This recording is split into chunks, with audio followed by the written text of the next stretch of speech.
আসসালামু আলাইকুম। ফুটবল কিংবা ক্রিকেট, কিংবা যেকোনো খেলায় একটা জিনিস খেয়াল করবেন, যেখানে আপনার আন্তর্জাতিক খেলাও হয় আবার ফ্র্যাঞ্চাইজি ভিত্তিক টুর্নামেন্টগুলোও হয়। বিশেষ করে যদি বলি ফুটবল এবং ক্রিকেট, একটা জিনিস দেখবেন, অনেক খেলোয়াড় আছে যারা জাতীয় দলে খুবই ভালো পারফর্ম করে, কিন্তু লিগের খেলায় ফ্র্যাঞ্চাইজি ভিত্তিক যে লিগগুলো হয় ওইসব লিগের খেলায় যে দলগুলোতে খেলে সেখানে আহামরি পারফরমেন্স করতে পারে না। আবার কিছু কিছু জায়গায় দেখবেন কিছু কিছু খেলোয়াড় লিগের খেলায় খুবই ভালো খেলে, লিগের খেলায় ফ্র্যাঞ্চাইজি লিগগুলোতে তারা খুবই ভালো খেলে, কিন্তু তারা জাতীয় দলে যে দলের অধীনে খেলে সেই দলে কিন্তু তেমন কিছু করতে পারে না।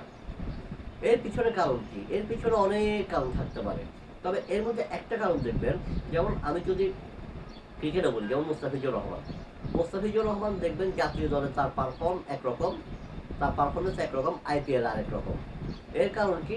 আইপিএলে তাকে মহেন্দ্র সিং ধোনি, যদিও চেন্নাইয়ের অধীনে ঋতুরাজ গায়কোয়াড়, কিন্তু চেন্নাইয়ের খেলাটা অনেকেই জানেন যারা খেলা দেখেন যে মূলত পরিচালনা করে এম এস ধোনি, ফিল্ডিং সাজানো থেকে শুরু করে অনেক কিছু।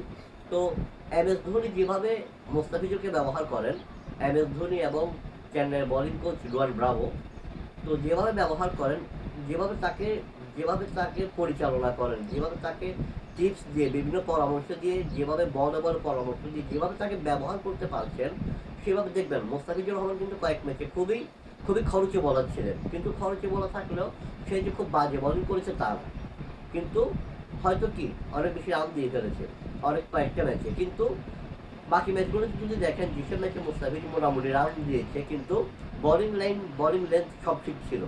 তো একটা জিনিস হচ্ছে, কিছু খেলাও দেখা যাবে যে আপনার লিগের যে খেলাগুলো সেগুলোতে খুব ভালো খেলে, কিন্তু জাতীয় দলে যখন আসে অনেক ক্ষেত্রে দেখা যায় যে মোস্তাফিজুর রহমান হারিয়ে যায়, আবার অনেক ক্ষেত্রে কি খুব ভালো পারফর্ম করে।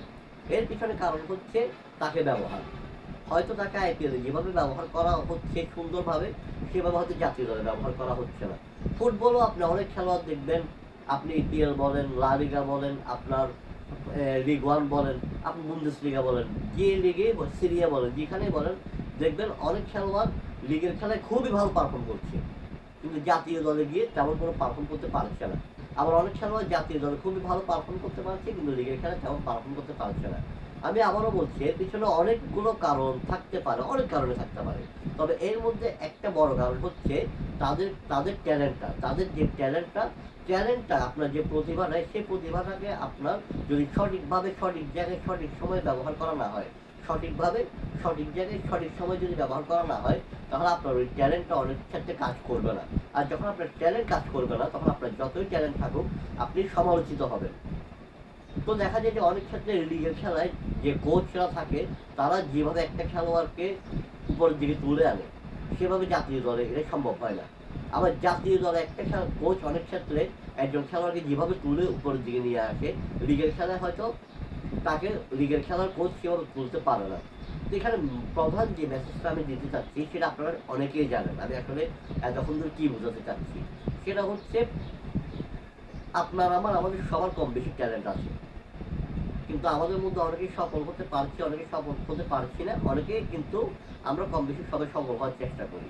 তো এখানে যেটা বলতে চাইবো সেটা হচ্ছে ট্যালেন্ট থাকাটা অবশ্যই অবশ্যই প্রয়োজন, কিন্তু তার থেকেও বড় প্রয়োজন এবং অত্যাবশ্যক হচ্ছে সেই ট্যালেন্টটাকে যথাসময়ে সঠিকভাবে সঠিক সময় সঠিক জায়গায় ব্যবহার করা। না হয় কিন্তু আপনার ট্যালেন্টটা অনেক ক্ষেত্রে, আপনার যে মেধা, আপনার ওই মেধাটা অনেক ক্ষেত্রে মূল্যহীন হয়ে পড়তে পারে। ধন্যবাদ সবাইকে। আসসালামু আলাইকুম।